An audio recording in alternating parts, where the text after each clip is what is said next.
Maksudnya semakin meningkat kadar pemotongan flux magnet, semakin meningkatlah magnitude DGE aruhan. So hukum Faraday ni dia menceritakan tentang magnitude sahaja.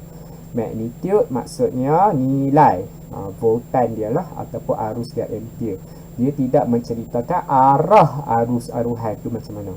Okey, so kalau kita nak tahu arah arus aruhan, kita tengok petua tangan kanan Fleming. So waktu topik sebelum ni gaya pada konduktor pembawa arus dalam medan magnet, kita guna petua tangan kiri Fleming. So hari ni arus aruhan, kita nak tahu arah arus tu mengalir macam mana, kita guna petua tangan kanan Fleming. So dia terbalik lah, dia terbalik sebab saya cakap awal tadi dia konsep dia memang terbalik pun. Okey, so petua tangan kanan Fleming ni apa dia punya reference dia, jari-jari ni semua apa dia mewakili apa. So yang ibu jari ni dia akan mewakili gerakan dawai ataupun magnet ke, gerakan dawai lah selalunya. Okey, yang jari telunjuk ni dia akan menunjukkan medan magnet, manakala jari hantu akan menunjukkan arus aruhan. Arah arus aruhan dia seperti tangan kiri lah, tangan kiri daya kan, maksudnya gerakan konduktor tu lah. Yang tangan jari telunjuk tangan kiri dia menunjukkan medan magnet, jari hantu tangan kiri dia menunjukkan arus yang mengalir. Okey, so kita kena align kan, kita kena selarikan medan magnet dahulu, tunjuk arah selatan, lepas tu baru tengok arus dia mengalir masuk dalam mata ke keluar ke mata, menjauhi mata kita, maka baru kita tahu arah gerakan konduktor tu naik ke turun ke. Tetapi untuk tangan kanan kita masih lagi kena alignkan medan magnet kita tu, tunjuk arah selatan. Lepas tu baru kita alignkan kita punya gerakan dawai. Gerakan dawai ni memang kita buat sendiri, dia tidak berjalan dengan dirinya sendiri. Memang kita paksa dia bergerak ke atas. Maksudnya kita ambil tangan kita, angkat wire tu ke atas. Maksudnya dia merupakan salah satu faktor yang kita kena tengoklah dalam buku Faraday tu, dia termasuk dalam gerakan relatif kan. So gerakan dawai tu lepas kita dah tentukan arah medan magnet, lepas tu baru kita boleh tentukan arah arus, sama ada dia masuk mata kita ke dia keluar daripada mata kita ke. Okey, so dia nampak tak, dia terbalik. So dia main antara dua jari ni. So dua jari ni, jari ibu jari dengan jari hantu. So jari telunjuk tidak ada perubahan lah. So kalau tangan kiri kita nak tengok ibu jari, kalau tangan kanan kita nak tengok jari. So kita tengok dulu contoh untuk yang soalan ini. Kita ada medan magnet selatan dengan utara. So lukis dulu medan magnet ni.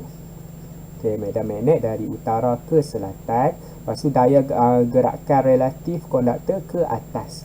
So kita nak guna tangan kanan. Okey, kita nak guna tangan kanan, alignkan ke arah selatan. So kita kena tunjuklah mata kita ni sebenarnya di mana. So mata kita dekat bawah ni lah. Okey, mata kita dekat bawah tu, seolah-olah kita melihat masuk ke dalam skrin ni sekarang. So selatan kita di sebelah kiri. So tunjukkan jari telunjuk di tangan kanan kita ni sebelah kiri. Okey, lepas tu kita ibu jari pula kan, ibu jari kita kena ke atas lah sebab konduktor kita tu ke atas. Maka arus tu masuk ke dalam mata.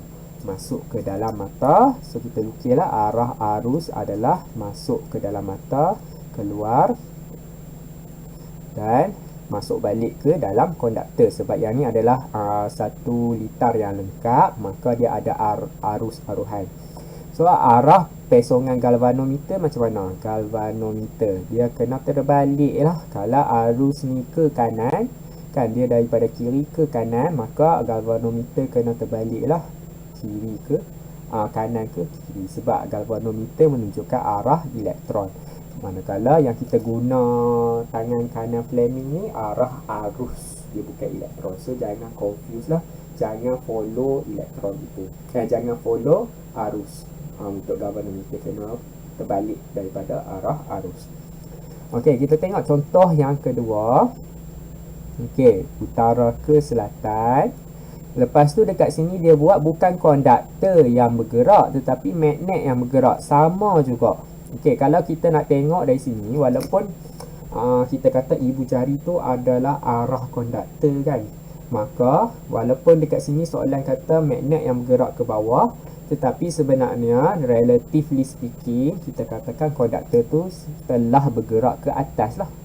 Sebab magnet menjauhi konduktor ke bawah, maka konduktor sebenarnya menjauhi magnet ke atas. Sebab kalau kita tengok konduktor tu dari segi, kalau magnet tu kita pegunkan, maksudnya mata kita follow magnet kan, mata kita follow magnet turun ke bawah, maka kita dapati konduktor tu ke atas kan, walaupun sebenarnya konduktor tak bergerak pun, tapi sebenarnya dia seolah-olah macam dia ke atas. Itu yang kita namakan relatively speaking, gerakan relatif, dia menjauhi ke dia mendekati antara satu sama lain. Walaupun salah satunya tidak bergerak, kita boleh fokus kepada benda yang bergerak dan benda pegun tu kita nampak dia macam bergerak, ataupun kita fokus kepada benda yang bergerak dan benda yang pegun tu sebenarnya menjauhi kan, dia menjauhi daripada konduktor itu.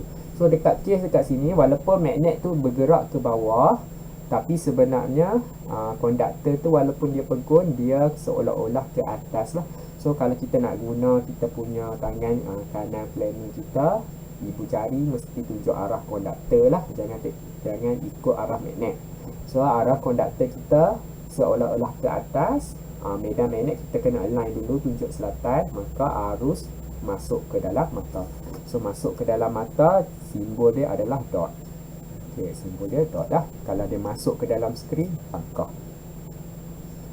Okey, so kita tengok pula situasi yang seterusnya ni, utara ke selatan. Okey, utara ke selatan macam ni lah kan. Jari tunjuk saya tunjuk ke arah selatan. Lepas tu daya ke atas kan, gerakan konduktor ke atas, jari hantu menjauhi mata, masuk ke dalam skrin. So simbol dia pangkah, arah arus dia pangkah.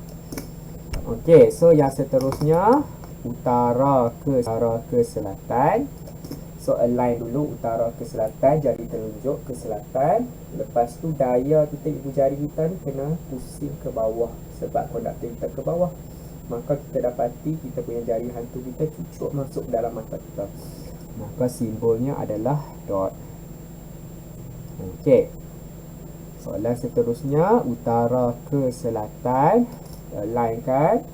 Okey, lepas tu ibu jari ke atas, maka jari hantu masuk ke dalam mata. Simbolnya adalah dot. Okey, yang ni utara ke selatan.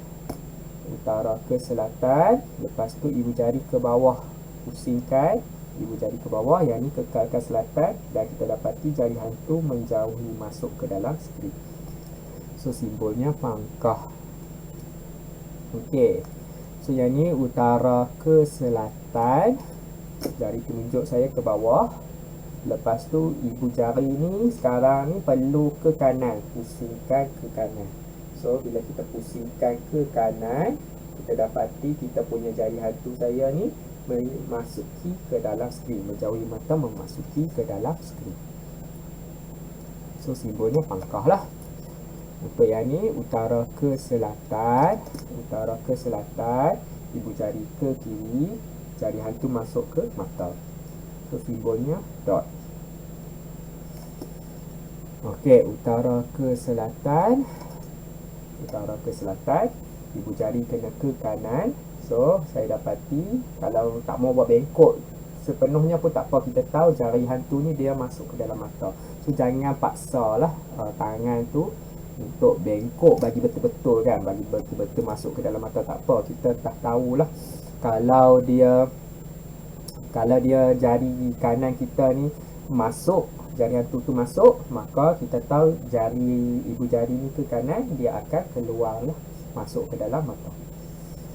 Okey, ni utara ke selatan, utara ke selatan, ibu jari ke kiri, jari hantu masuk. So pangkah.